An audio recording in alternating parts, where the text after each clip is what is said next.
cerebrum. To hold it in the anatomical position, you find the anterior and the posterior pole.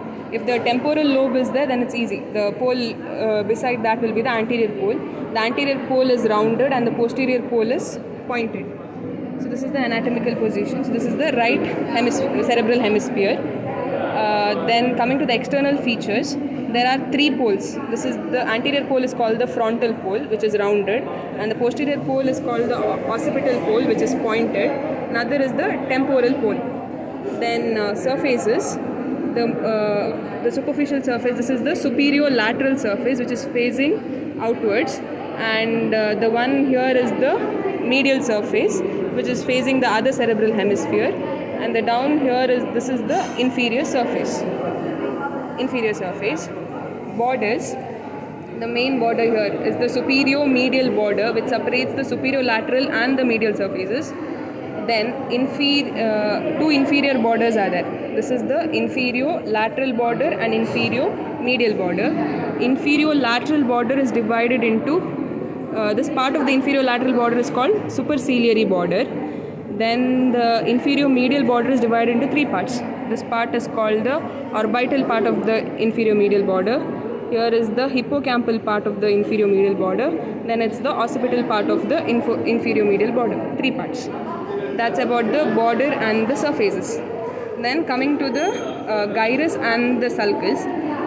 Gyrus are basically these tortuous folds of the cerebral hemisphere, and sulcus are the grooves in between the gyrus. These are called the sulcus.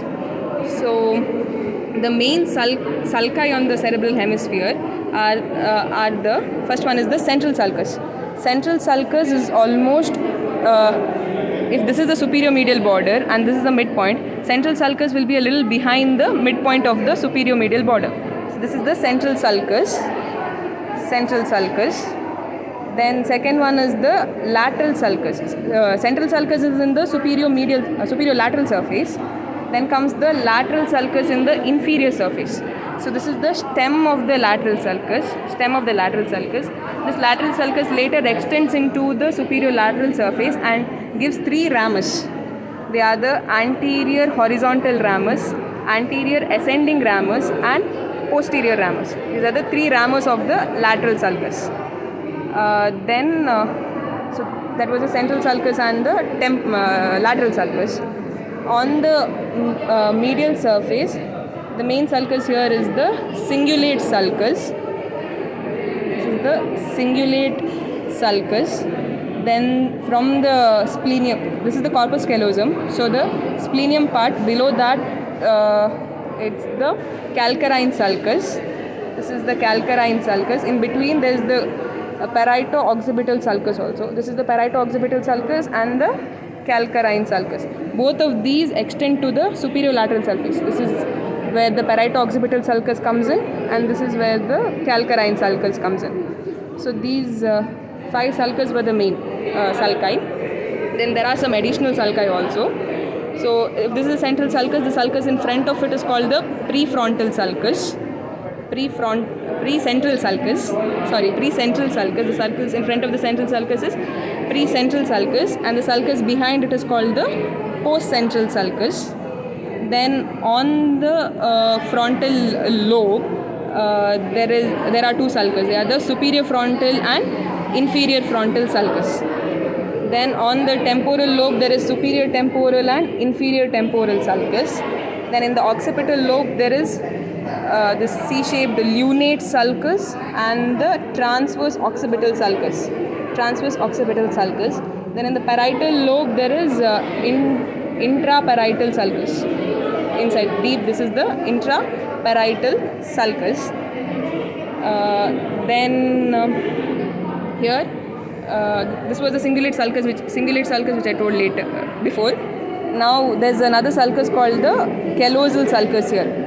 Right above the corpus callosum is the callosal sulcus. Okay. Now coming to the gyrus, the main gyri. So between the central sulcus and the precentral sulcus, it is called the precentral gyrus. This is the precentral gyrus.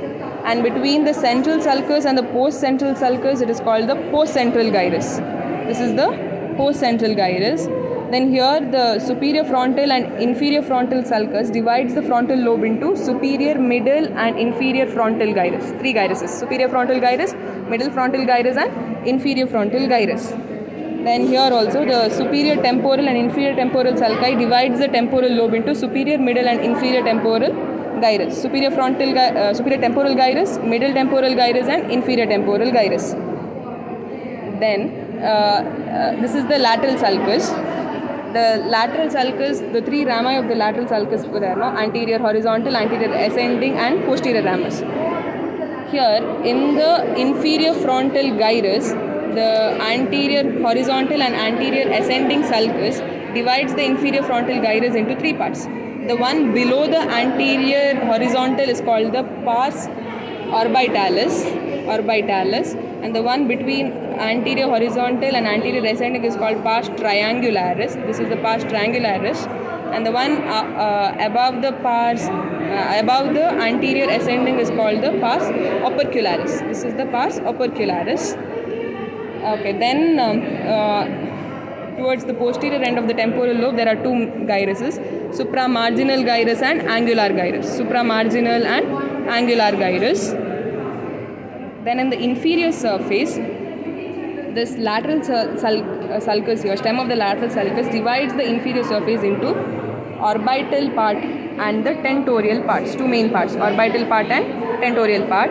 In the orbital part there are 2 sulcuses: olfactory sulcus, the straight olfactory sulcus, and the H-shaped orbital sulcus. Olfactory sulcus and orbital sulcus.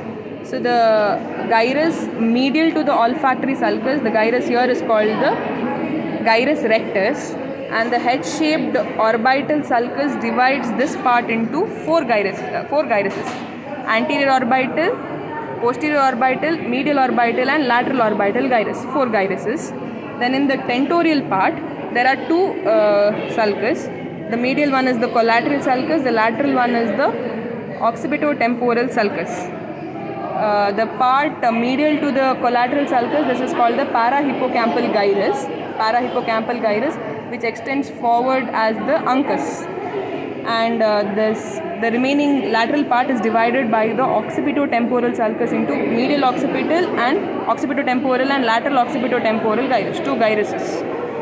So that was about the inferior surface. Then in the medial surface, this is the corpus callosum. This is the callosal sulcus. Above the callosal sulcus is the cingulate gyrus.